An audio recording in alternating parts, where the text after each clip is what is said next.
Foxy Hull doing it all on that defensive possession. Clark. Oh!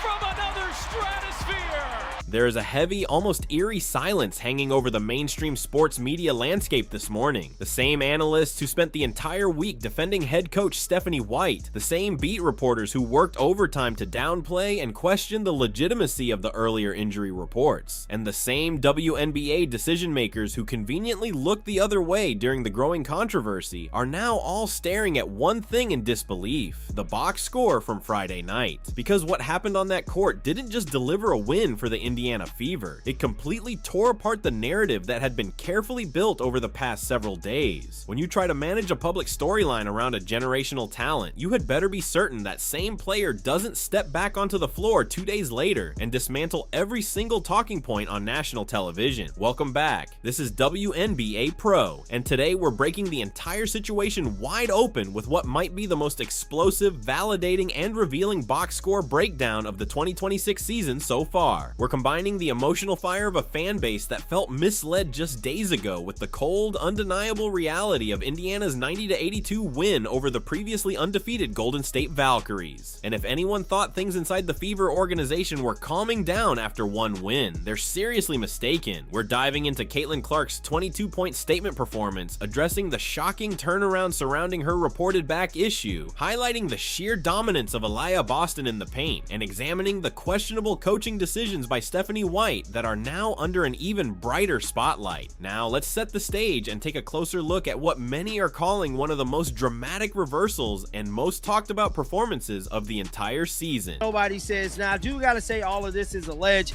but for her to play 32 minutes, solid 32, she had 9 assists.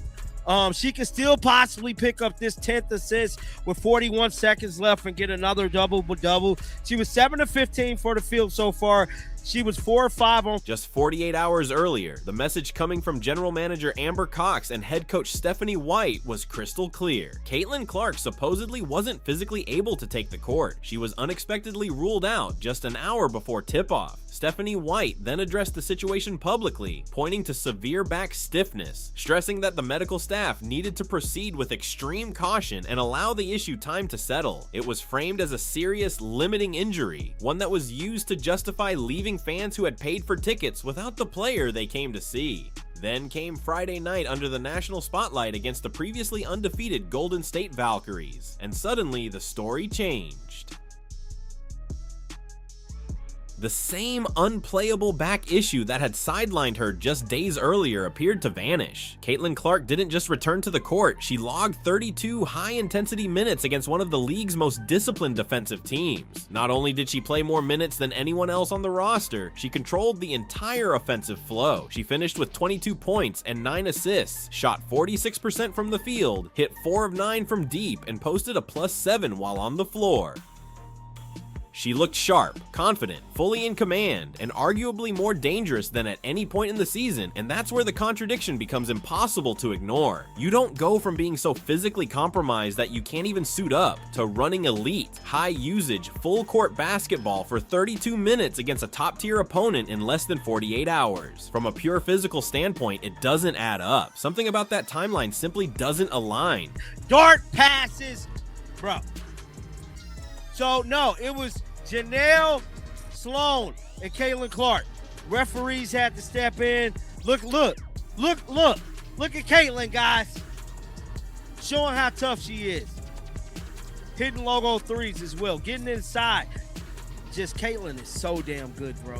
I think, man, it's just crazy how this box score stands out as the clearest, most undeniable piece of evidence yet. It lines up perfectly with what WNBA Pro has been saying from the very beginning. The situation surrounding Wednesday was not as straightforward as it was presented. From this perspective, the injury report doesn't hold up under scrutiny. It looks far more like a questionable load management decision, or a coaching staff acting out of frustration and control rather than necessity. The idea that Caitlin Clark was suddenly incapable of playing, only to reappear at full strength 2 days later raises serious questions about what actually happened behind the scenes. Because once she returned to the floor, the entire Indiana Fever system immediately looked different. When Caitlin Clark is actively running the offense, the spacing changes, the tempo shifts, and every player around her seems to elevate their game. The clearest example of that impact was Aaliyah Boston. Boston looked completely unlocked in this game. In 29 minutes, she played with authority in the paint, finishing with 20 points on an efficient 8 of 15 shooting, while also pulling down 16 rebounds, including 4 offensive boards. She finished at a plus 15, the strongest individual impact performance any Fever player has recorded this season. The chemistry between Clark and Boston was impossible to miss. The high-low actions, the transition passes, the pick-and-roll timing, everything flowed with precision and rhythm. It was the kind of connection that turns a good team into a serious threat. Then there was Kelsey Mitchell, who delivered under pressure with total composure. She played 31 minutes, scored 19 points, and was perfect from the free throw line, going 11 for 11. In tight moments, that level of execution is exactly what teams rely on from their top scorers. But while the players on the court were performing at a high level, the decision-making on the sidelines told a very different story, one that continues to raise questions about coaching direction and in-game management.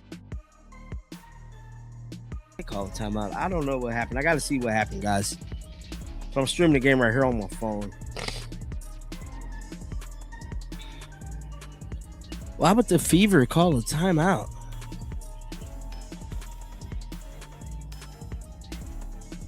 Let me see. Oh, probably so they can run a clock. Crazy Caitlin Clark stat just came up. Let me see here.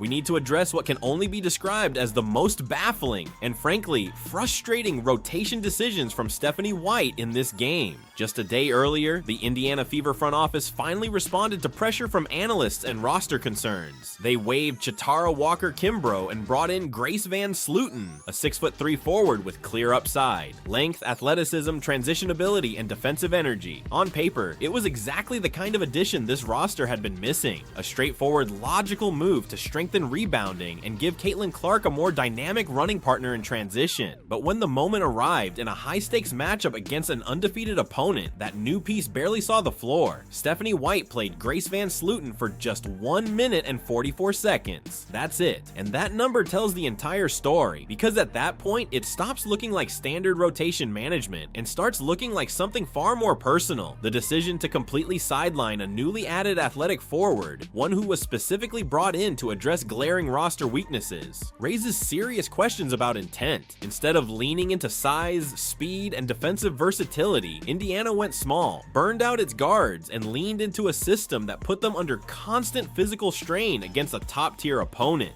Van Slooten wasn't integrated, she wasn't tested, she was briefly introduced, then immediately removed from the equation. And whether intentional or not, that choice had consequences on how the game unfolded, because when roster moves are made to solve problems, but those solutions never actually get used, it forces a much deeper conversation about decision-making, coaching philosophy, and what's really driving. Caitlin is just so much better,